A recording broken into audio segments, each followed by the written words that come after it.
So many. What was the attendance? I didn't see that. Right. Yeah. Good. Yeah. No, good. Yeah. Sean, you well? Yes, thank you. Good. Can I just check on injuries and people generally available for this weekend? I'll try and go through them as memory serves. Ben Mee's making progress but won't be there yet. Vids, after getting fit again, had an unfortunate fall and twisted his elbow, dislocated his elbow, but he's back on the grass and training. We're trying to get him a game now. Johan's a bit longer term. Eric Peters is back on the grass, but still a bit to go yet. So we're waiting on them. They're the main ones, and a couple just getting over knocks and bits and bobs. But hopefully they're all making progress, but not ready yet. You tried to strengthen the squad by bringing in Victor Moses. And did we? We've not seen. Are you telling me or asking me? Just out of interest. So it's news to me. We saw the story a few days ago, but it didn't happen. Can you tell us your side of the story? There isn't any side to tell at the moment. The move wasn't happening? Just linked with loads of players, loads of options when they are options. It's just another player we've been linked with, another situation we've been linked with. In terms of this weekend, the champions in town, the champions going very well. What are your thoughts on the game? Clearly you need to start winning and winning soon. Yeah, well, it's a big challenge against Man City and the likes. Not just them, but the superpowers, as I call them. They're a fine side, without a doubt. Technical prowess, tactical understanding, pace, all the rest of it. We've beat these sides in the past, but it's very difficult. So I don't think our season's going to be made on this game, but it's helpful if you can get a result of some kind. But I think performances are key. We've got to come out of a break, a long break, and make sure players are performing, because I think that's going to give us strength going into the remaining games. But we'll take it on. That's what you have to do in these games. Is there a balance, because you've got Everton 3 or 4 days later and a game against a team down there with you? Is there a thought that you might hold players back maybe for the Everton game and then the Norwich game? Well, the biggest challenge is they haven't been playing. We haven't had much football. So, we had a friendly game here just to make sure some of the players who were left behind, not the internationals, obviously, got some game time. It's not the same as the real thing, we know that. We've only got so many players, so they are going to have to play. And a lot are going to have to play over this busy schedule. In terms of what's left, 11 games to go, do you need 5 wins to stay up? As simple as that? You never know. You can't put an exact number on it until after the season. We're certainly not overthinking the rest of it as a collective. We've got to make sure we're right for each game. I've always looked at that. I've always talked about it, one game at a time mentality. As a staff, we have to look beyond that, of course. But each game has its focus, and we'll certainly be focusing on Man City. You don't go into any game overthinking the win, draw and loss. You're going in to win. Our mentality is to set up a team that can win the game, and then we park that one and we move forwards. Do you take a little bit of encouragement from the fact that it was only 2-0 at the Etihad and you played quite well that day? No, not really. You lose. Simple as that. Performances over a season, you want to pay you back. We haven't been paid back, I don't think. There's probably some we've left out there, and there's probably some we're owed. So we have to keep fighting, we have to keep working, we have to keep playing hard against whoever's in front of us. But there's no guarantee, so we've got to go and earn the right. I've been talking about it all season. The players know it anyway. Premier League's very unforgiving. It doesn't give you a breather. You have to keep being relentless in your thinking, and that's what I spoke to the players about. Win or lose, we have to keep being relentless until the final whistle of the season. Since we last saw you, that league table's got a little bit less favourable for you because Leeds have won, Everton have won games. Do you look at the league table and the games in hand? Are they still a bonus for you? We'll see. It's actually, it's one of them strange things. It looks better than it did 10 games ago. Regardless of the last 3 losses, it looks better than it did then. So we have made some progress. We've made progress with our consistency. We just dropped off, not much off, but we weren't quite at it against Brentford. But all the other games, we've been at it. Chelsea too strong for 10 minutes, a bad 10 minutes, but they're a strong side. And they can open you up when you give them chances to, which we did.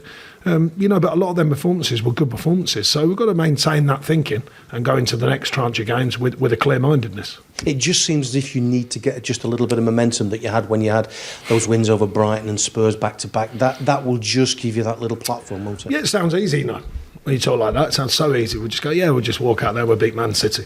Trust me, it's not that easy. But yes, we do have to win games, it's simple. Can I also just ask you a few wider points? We're asking everybody today, the Maguire booing the other night when he was playing for England. What do you make of that, booing your own players? It happens. I had it myself at Bristol City, not the level of Harry Maguire in England, of course. I was captain and got slaughtered for a bit. That happens. It's a crowd mentality. Sometimes they grip hold of something that they're not happy with and it spreads very quickly. Sometimes it evaporates quickly. The legend, Gareth mentioned a few. The obvious one to me was David Beckham. Absolute legend of a player, and he got absolutely slaughtered.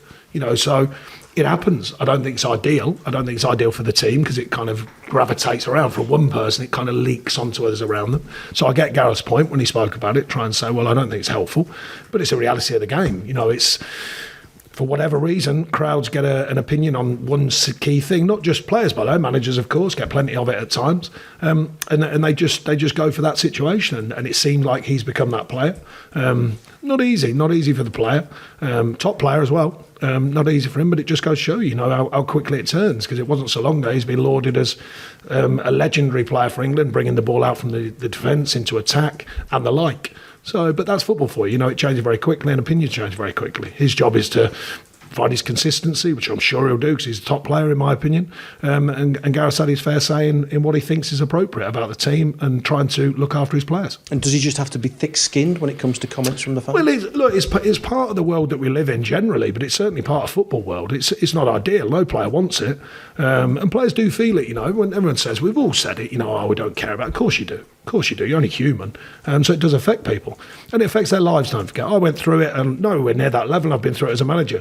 There's a knock on. It's not just the player, don't forget. It's family, friends, everyone who knows you. It does knock on.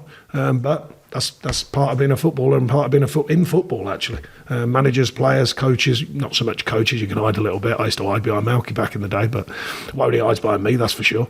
But no, you don't get as much as coach, but the manager gets a bit and players can get a bit. It's not ideal, but it's part of football. And the Premier League talking about going back to 5 subs. You have a view on that, I think. I've only shared a commonsensical view, nothing other. The big clubs are in lots of tournaments. I understand why they want 5 subs, definitely. I would, if I was at one of them clubs and you're in many tournaments, you've got many international players and most of them playing, when they're called up on international duty, playing them games as well. My point has always been for the smaller clubs like ourselves, a bigger challenge because teams can rotate so easily, especially not all teams, but there's a clutch of teams who, we all know you could change 5 players at any given time and the team wouldn't look much weaker, if at all.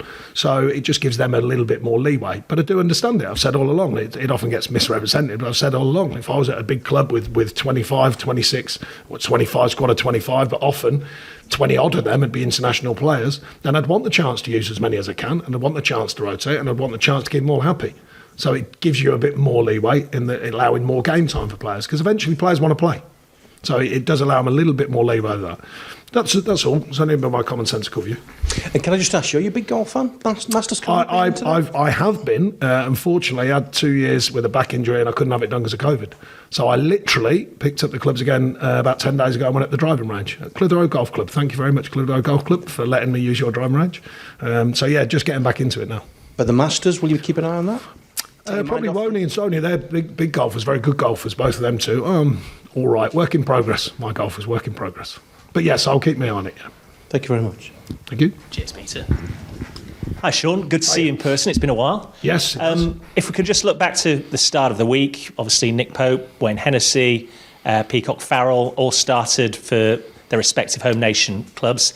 I imagine not just for them, but for Burnley Football Club, that must be a source of great pride because I don't think that's probably happened from one club for too often.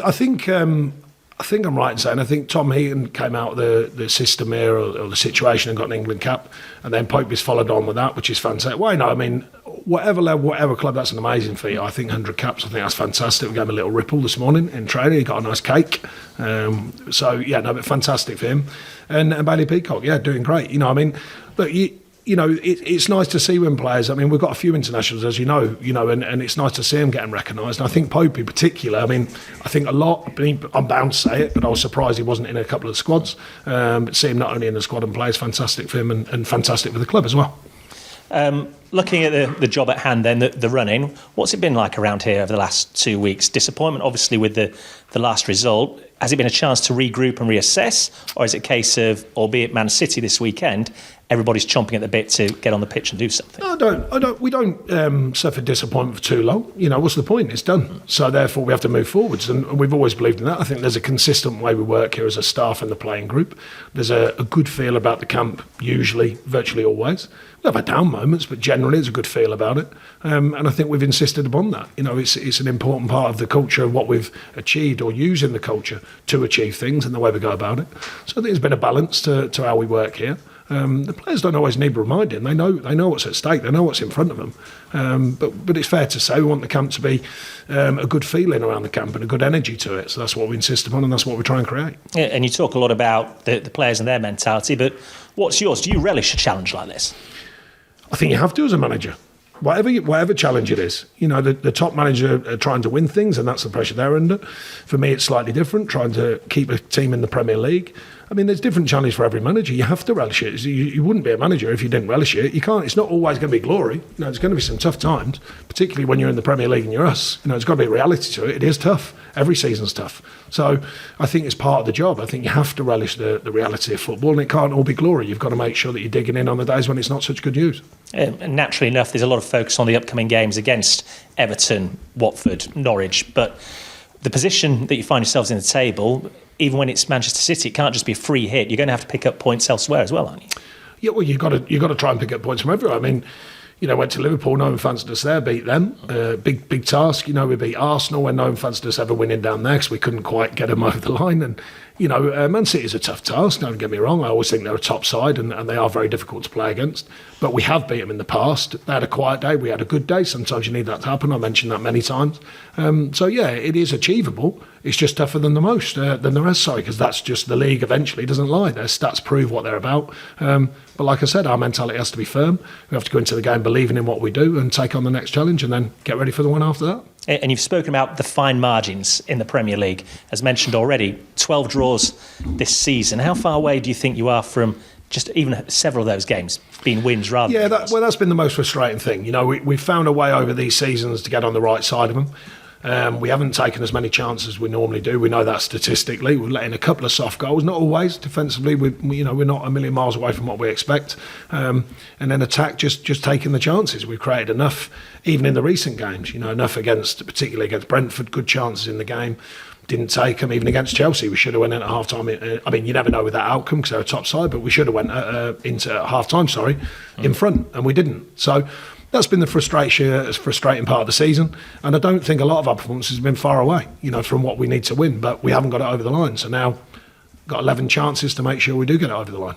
And I suppose when you address mentality at Manchester City, one of the things you might highlight is look at how they went at Crystal Palace. It took them to the 81st minute to get the winner against Everton. You're going to need probably a bit of luck, but there's opportunities there. Well, I think, as I've said many times, you need them to have a quieter day and you need to play very well. Because if both teams play very well, they're probably going to win.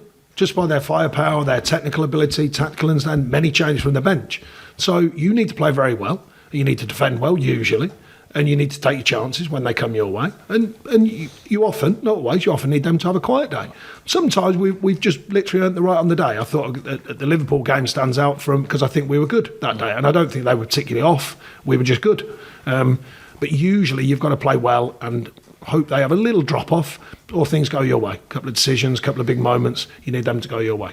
Thanks very much. Best of luck this weekend. Thank you. Phil, do you have any questions? I guess on senior strength, gone through the injured players, just in terms of those coming back from internationals, and nothing new on that front, Maxwell, anything like that? No, they're all okay. They've all come back intact, which is good. Cool. Following on from that, do you think any of those injuries then Vid's got a chance for Wednesday or Sunday? Or we'll wait and see. I mean, Vidge is probably more likely to be around it.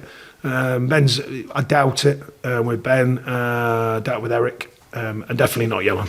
We've got obviously Nathan suspended for the weekend. Just that opens the door for Kevin Long. I know you've referenced him a few times when we sort of talk about the centre halves and how professionally. It's just talk us through how he'll be able to adapt and just what kind of character he is to be able to come in and try and slot in for a really difficult game? Well, he's been here a long time. He knows how we work. He knows the challenge.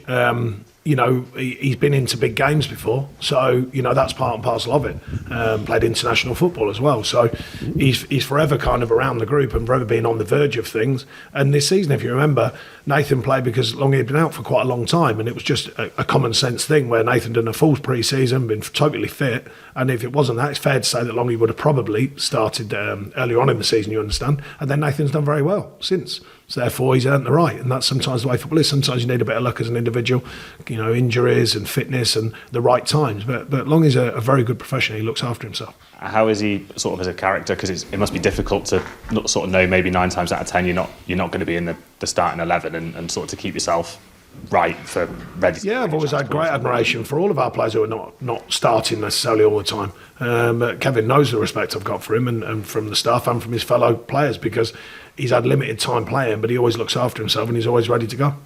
You've sort of said you're not going to sort of comment on the specific Victor Moses links and what have you. Do you sort of agree with the general rule that the Premier League have made that it wouldn't be really fair for someone to sign a player now, given where we are in the season, for sporting integrity? There's many different reasons about deals. It's not just that reason. On the 5 subs, you're right in that you've sort of consistently said you'd probably want 5 subs if you were manager of Liverpool or Man City. Is it just a reality that it was always going to go that way, that maybe the talk from those clubs and the fact that they are the big clubs means that ultimately the rule will end up in their favour? I just think the way football's going, not just about the big clubs, I think the way football's going, bigger squads and managers trying to keep more players involved, I think. The kind of slow kind of, the way reserve team football's changed. It's more like under 23 like development football now. So a lot of the foreign managers who came in years ago kind of didn't always play their players in reserve games. Usually they say we're coming out of injury and stuff like that. So with that, I think there's more first team players in the group who need first team football. So the way the game's developed, I think it was likely. I don't think it's just about the big clubs. I think it was likely. And the vote would have been not just about the big clubs, of course. There's 20 clubs who get a chance to say their point. And, if it comes in because of that reason, then they obviously wanted it. And just sort of looking generally, I think you've still got 11 games to go. You've got 7 games in April. There's obviously a lot going on the pitch. There's a lot going on off the pitch, contracts up, planning obviously recruitment-wise. How difficult is it as a manager to juggle all of that stuff, put all that into the melting pot? It's part of what I do. That's the job. It's not just about the game. There's a lot going on, as you rightly said. It's fair to say I'm a lot more experienced than I was at it, but it still is a challenge. But that's the ongoing challenge of football. The main focus still remains on winning games, though, because that's the biggest thing, is to be in the Premier League. So that's our main focus, and that's the players' main focus. And I guess I know you might have more games still to play than usual at this start of the season, at this stage of the season, given the postponements. But you've been down this road before where you might not know for certain what division you're going to be in next season around recruitment and contracts and all that sort of stuff. So it's a path you've trod. I can assure you that's not close in my thinking. The next game's close in my thinking, and I made that clear to the players. I think we've always had that bloody mindedness to take on the next challenge, and whether it be Man City or not, you've got to take it on. So that's the key for me, is the mentality for that, because all the other things, yourself, the first things first, if you maintain or improve on what we're doing, not maintain it, we improve on what we're doing, we stay in the Premier League, then all these other things have an uncanny way of finding slots, and it all seems to work itself out. So that's the main focus. It works for them, works for us, works for the club. So the main thing, go and win, go and get points on the board, stay in the Premier League. Nice one. Thanks, Sean. All the best for the weekend. Thank you. Thank you. That's the end of the broadcast section. Please hold.